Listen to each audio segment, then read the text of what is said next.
Mech, robot, and sci-fi joints can be tricky to draw, but today I want to help you learn to make them a little bit easier, quicker, sketchier, and cheatier. So let's take a look at joints. Joints basically in the human body are the things that help us move our appendages, rotate, twist, and for that we also need the muscles. These muscles contract, and like that we can move our joints and rotate our arms.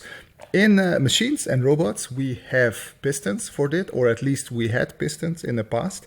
Now we have actuators within the joints themselves. So let us take a little look at what we have right now in reality. Let's start at where we came from, the big robotic arms that are excavator arms, for example. Of course, they're not robots, but you can see the bigger and the more weight they have to carry. We have these big pistons, and they do a lot of this heavy work lifting for us. And then also with industrial robots, you can see if they're smaller, a lot of the actuators are actually in the joints themselves. And as they become bigger, the biggest one down here, they have these external joints as well that help them out in that movement. But in modern days, we have a lot of very cool and futuristic looking joints that don't need all this machinery. We can also take a look at Boston Dynamics robot that is relatively compact, especially the dog one, where they have these really nicely hidden, I mean, this is not now, it's just how it looks, because they don't have pistons going on everywhere, so they probably have very good actuators within their joints. Something that we can look at as well, since we are in the real world, is action figures. I took a couple of pictures of my Gundam just to show you the joints of the Gundam. And something that is always present with such sorts of action figures, ball joints at the ankles and also at the wrists. And we have double joints sort of everywhere else, other than the knee. The knee is just one directional, but that's also the same for us humans. So I thought, okay, since we have reality there, let's take a look at movies and what we have in the movies. And let's start out with Avatar. Wasn't a big fan of the movie, but I liked how... I don't know if realistic is the word for how their mech looks, but they looked like toys that actually function, and I really like that. Let me do a quick copy here into Photoshop.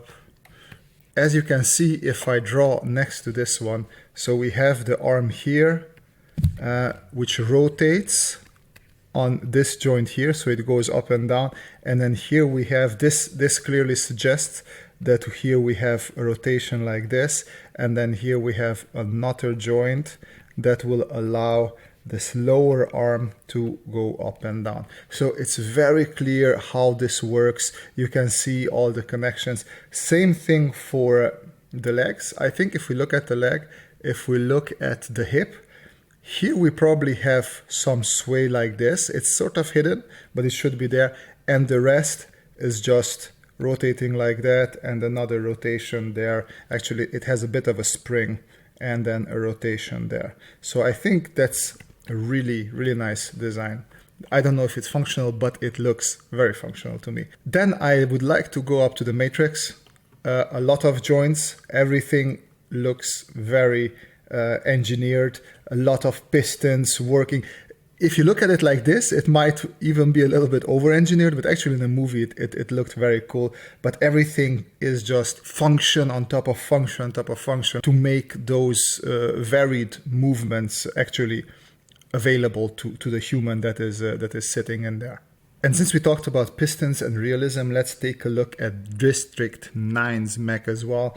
It has these really big protruding pistons, so it really hammers home the fact that this is a mechanical design and it needs those to function. And the designers of District 9 also, I think, worked on Chappie and Elysium, and you can see many of these design elements coming over here, like the real life industrial functioning sort of things. You see all these cables that could be oil pressure cables for the pistons. It could be electric cables that run around. You have the double jointedness. You have the twisting here in the leg. So a lot of these elements repeat here as well. And also within the Chappie and Elysium robots, which are relatively similar. You have this feeling of, oh, this could actually be built. And from there, let's go to video games. I don't have too much stuff here because video games have many things, and they have a lot of actual designs that won't, like, things can clip through each other. So we lose some realism there. But I thought things that are worth mentioning here is, for example, we have the styles. Iron Harvest is like old school robots. So here you will have bigger pistons and like really, also this is a bit back in the past. So this is a little bit techno-futuristic, past futuristic. It is sort of like a steampunk robot and what the possibilities are there. But you can also look at something like a more futuristic, like a Metal Gear Solid. I think this is from 4. And here you have a lot more of this semi-techno-organic looking jointed legs, and they're hidden behind these sort of organic covers. We have something similar with the Geth from Mass Effect. They are also very organic looking robots. So they have some robotic elements, but everything that is a joint is replaced by organic tissue looking things. And then my favorite design from video games are the mechs from Titanfall 2. And here you can see it is almost like one of those action figures, but then it looks even more industrial and it looks like it really fits into a world and it functions. You have the ball joints, you have pistons here and there, like semi-hidden, but they're still needed to move the bigger pieces. So I think these are just really, really cool robots. And then we come to concept art itself. I just wrote down some of there's a lot more people that I follow, but these are a couple that are in my Pinterests that I always look up. Brian Sum, mostly because of his rounded design. So all his mechs are a little bit rounded, but also they have these machined rounded parts that really feel industrial and cool. And he does a trick that not all parts are functional. Like I can zoom in here on this part and this looks like a functional part, but the rest doesn't need to be necessarily functional. It will give you this feeling of, oh yeah, that actually looks like a functioning piece. The mix of recognizable shapes and just that hinting at functionality really makes everything work, even though not all joints, as you can see, there's a joint there. Nobody, probably Brian knows what he's doing, but I can't exactly figure out how that would work or if that arm can do a full 90-degree movement, but it just really looks good in comparison with everything else. But I also want to talk about Jake Parker because he has a lot of mechy stuff and he does something that I do as well, which is just scribble something. You can start with something that sort of makes sense, like sort of a connection, and the rest is really just scribbled out. And with his style together, it works great because he also combines it with very simple joints. So he has these, okay, so I know that there's going to be a rounded piece there that lets these two pivot. And same here. So he shows one or two of those and the rest are sort of scribbles.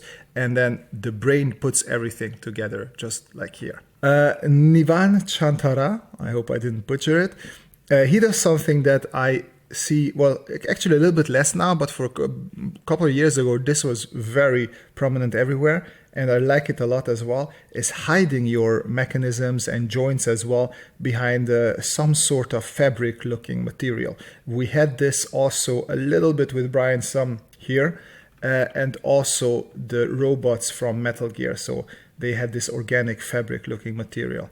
And I think this is a really good solution because in general, your joints and mechanisms are the most fragile parts of your robot. So hiding them behind something like this, maybe you can also have liquids and fluids working in there, keeping everything lubrified. I think it's a nice design touch for your robots. Long Q Chen, I really like his stuff. I think he's an industrial designer. I saw many of his sketches which sort of give off an industrial designer style. So my man. But he took something like really mechanical, what I've talked about in the beginning with the big pieces, so the excavator arms, and he just took that and really applied it to a mech. Like, how would something like that be built? And you can see he uses pistons to help with all the joints. There's a lot of power going on. It's really cool. So the combination of actuators within the joints together with the pistons, you also see the cables running through there. So he really thought through this and how this worked. And then just as to end this sort of looking at other people, I really like Emerson Tung's stuff as well. And what I like about him and that he's playing a lot with spacing. So here all the parts are relatively close together, so you can just see hints and pieces of what are the joints, how these things actually turn. And I think many times they wouldn't work necessarily, but he adds these hints again that like, oh, that could be functional. And here he sort of does the opposite, where he pulls everything quite far apart. So he only has a couple of layers of this armor, and everything else is the substructure. That is also all the joints, and they're a little bit exposed. And still, if you want to go deeper to look at what these are, it doesn't make sense. He also leaves out some details. So he gives the details of the pistons here, and then he doesn't necessarily say where they connected or how they're connected or what's behind it or what motion will they facilitate. It's not that important in the end. So it's a lot about cheating. So what I can recommend if you want to do something like this, you take a look at these and you analyze them, and you take something and you try to implement it into your designs. And just to give you an example, here is a sped up recording of me coming up with some joint ideas based on the images we have looked at today. I don't try to copy any of these elements, I'm just trying to combine and get inspired by these joints. So go out and look at your favorite artists' joints and try to understand how they work. You can try and replicate these drawings to understand them better. Then try filling up a page with as many different joints as you can come up with. Actually, let us do this. Let us turn this into another challenge. Let's call it the mech joint challenge. The deliverable will be at least 5 different joints. These do not have to have appendages attached to them, but they have to be clear and readable and suggest how the joints work. You can jump straight into drawing the joints, or you can do some studies and then based on those come up with your own joints. The goal is for you to build up a visual library of possible joints for the future. You can then compare these to your favorite artist joints and see how they hold up. As per usual, post these drawings into the Concept Challenge channel in the Discord with your preferred social media handle. Also, if you're only posting on social media, use the hashtag #MechJointChallenge. We will take a look at these next week Thursday during the live stream. The deadline is Wednesday the 18th of May. As per usual, I hope you enjoy this video. Leave a message if you have questions or comments. Hit that like button if you want me to gently caress a piece of rock next time on my way to the supermarket, and subscribe if you want to see more content like this. And as always, the most important thing is that you folks have a great time, and see you in the next video. Bye bye!